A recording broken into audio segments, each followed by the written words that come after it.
बिस्मिल्लाहिर्रहमानिर्रहीम। अस्सलाम वालेकुम गर्ल्स। नेक्स्ट जो टॉपिक है वो हम लोगों का है फंक्शनल ग्रुप। अच्छा, फंक्शनल ग्रुप को आप लोगों ने बहुत अच्छे तरीके से समझना है। एज़ आप ये देखो कि डेफिनेशन जो है वो गिवन है फर्स्ट लाइन 2 लाइंस में। फंक्शनल ग्रुप सिंगल एटम भी हो सकता है या मोर देन 1 एटम्स भी हो सकते हैं, मींस ग्रुप ऑफ एटम्स भी हो सकते हैं, या जस्ट डबल बॉन्ड भी हो सकता है या ट्रिपल बॉन्ड भी हो सकता है। फंक्शनल ग्रुप वो चीज़ है कि जब वो किसी भी हाइड्रोकार्बन के साथ या किसी भी ऑर्गेनिक कंपाउंड के साथ जब अटैच कर दी जाए तो उस ऑर्गेनिक कंपाउंड की प्रॉपर्टीज़ चेंज हो जाएं, वो फंक्शनल ग्रुप अपनी प्रॉपर्टीज़ भी शो करे क्योंकि वो केमिकली उसके साथ अटैच हो जाता है। सो इट्स एटम और ग्रुप ऑफ एटम और डबल बॉन्ड और triple bond whose presence can impart the specific properties to organic compound that is called functional group because they are chemically functional part of the molecule. The study of organic chemistry is organized around functional groups. Obviously आप just hydrocarbon नहीं पढ़ते organic chemistry में। Organic chemistry में ये होता है कि आप अपना हाइड्रोकार्बन में से भी कोई भी हाइड्रोजन को रिप्लेस कर दिया है किसी फंक्शनल ग्रुप ने, उसकी जगह वो लग जाता है तो एक new class of organic compound जो है वो बन जाती है। Each functional group defines an organic family. Although over 6 million of the organic compounds are known, there are only handful of the functional groups और उस handful से पूरी एक क्लास बन जाती है। लाइक ये आपको कलरफुल सा एक टेबल नज़र आ रहा है, इसमें आप देखोगे तो फर्स्ट पे फंक्शनल ग्रुप्स हैं, उन फंक्शनल ग्रुप का फार्मूला गिवन है, फिर उसका नेम गिवन है। फिर अगर वो फंक्शनल ग्रुप लग जाता है ऑर्गेनिक कंपाउंड के साथ तो उस फैमिली का, उस क्लास का नेम क्या बन जाता है, क्लास ऑफ कंपाउंड का। और फिर एग्जांपल है, सबसे पहले अगर आप देखेंगे तो carbon to carbon single bond अगर प्रेजेंट है तो उस क्लास ऑफ कंपाउंड को ऑलरेडी जैसे हम क्लासिफिकेशन में पढ़ चुके हैं कि एल्केन बोलते हैं अगर carbon to carbon single bond present हो।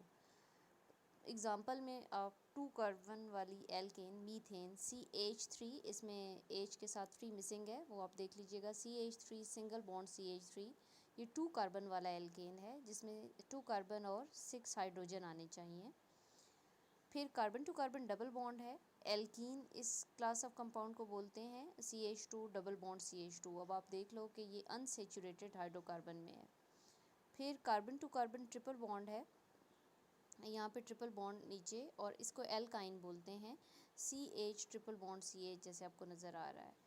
फिर इसी तरीके से नेक्स्ट जो कुछ फंक्शनल ग्रुप्स हैं, लाइक X अगर लगा हुआ होता है तो X हेलोजन के लिए रिप्रेजेंट करते हैं। हेलोजन जो हैं वो 7A ग्रुप में आते हैं अगर पीरियोडिक टेबल में हम देखें। फ्लोरीन, क्लोरीन, ब्रोमीन, आयोडीन और एस्टेटीन भी होती है। हेलो में ये सारी चीज़ें आ रही हैं, तो अगर आप ऑर्गेनिक कंपाउंड का हाइड्रोजन रिप्लेस करेंगे और उसके साथ हेलोजन लगा देंगे तो वो एल्काइल हैलाइड बन जाता है। अब आप ये देखो जो एग्ज़ाम्पल है उसमें CH3 CH2, एक हाइड्रोजन आपने हटा दिया और उसकी जगह आपने क्लोरो लगा दिया तो ये ईथाइल क्लोराइड बन गया है। इसी तरीके से OH जो है हाइड्रोक्सिल ग्रुप है, और अगर ये लग जाता है, जहाँ पे भी OH आपको ऑर्गेनिक कंपाउंड के साथ नज़र आए तो आप कहते हैं कि ये जो फैमिली है ये एल्कोहल है या एल्कानोल है। CH3 CH2 और आगे आपने OH लगा दिया तो ये ईथाइल एल्कोहल है। नेक्स्ट जो अब आपको नज़र आ रहा है वो NH2 है, अमाइन ग्रुप है। ये अगर लग जाएगा तो ये अमाइंस हो जाते हैं, और अगर NH2 नहीं है, C के साथ डबल बॉन्ड के साथ NH है तो वो ईमाइन है। अब अमाइन और इमाइन में डिफरेंस देखें, अगर कार्बन के साथ सिंगल बॉन्ड के साथ NH2 लगा हुआ है तो वो अमाइन है A से, और अगर डबल बॉन्ड के साथ NH लगा हुआ है तो वो इमाइन है। 2 कार्बन ऑक्सीजन के थ्रू अगर लिंक हो रहे हैं, COC या ROR, तो इसे ईथर बोलते हैं। ईथर लिंकेज है। जैसे एग्जांपल में ये ग्रीन पैच में आपको नज़र आ रहा है कि ऑक्सीजन के एक साइड पे भी 2 कार्बन है, दूसरी साइड पे भी 2 कार्बन है, it means it's an ether. इसी तरीके से फॉर्माइल ग्रुप आपको नज़र आ रहा है, अगर कार्बन के साथ डबल बॉन्ड हो और एक H लगा हुआ हो तो ये एल्डिहाइड है। लेकिन नीचे अगर आप देखें तो कार्बन के साथ ही डबल बॉन्ड है लेकिन उसके दोनों साइड पे R यानी कार्बन कोई एल्काइल लगे हुए होंगे, तो ये कीटोन है। ये एल्डिहाइड और कीटोन में ये डिफरेंस है कि C डबल बॉन्ड O के साथ एक हाइड्रोजन भी लग जाए तो उसे आप एल्डिहाइड बोलते हैं, लेकिन अगर दोनों ही कार्बन लगे हुए होंगे तो वो फिर कीटोन हो जाएगा। सिमिलरली डिफरेंट जो है फंक्शनल ग्रुप्स आगे दिए हुए हैं। C डबल बॉन्ड O के साथ अगर आप OH लगाएंगे तो ये कार्बोक्सिलिक ग्रुप है। Acid halide, C double bond O के साथ एक्स लग जाएगा तो वो एसिड हैलाइड है। सी डबल बॉन्ड ओ के साथ, यहाँ पे ओ मिसिंग आ रहा है ज़रा बुक में, और NH2 लग जाएगा तो एसिड अमाइड है। ये डबल बॉन्ड NH2 नहीं है, सिंगल बॉन्ड NH2 है। इसी तरीके से सी डबल बॉन्ड ओ के साथ R भी है और OH भी है तो वो एस्टर ग्रुप है। SH ग्रुप है, मेरकैप्टो या थायोल भी से बोलते हैं। और सी ट्रिपल बॉन्ड N अगर है तो वो साइनो है, साइनाइड भी बोलते हैं, साइनो भी बोलते हैं।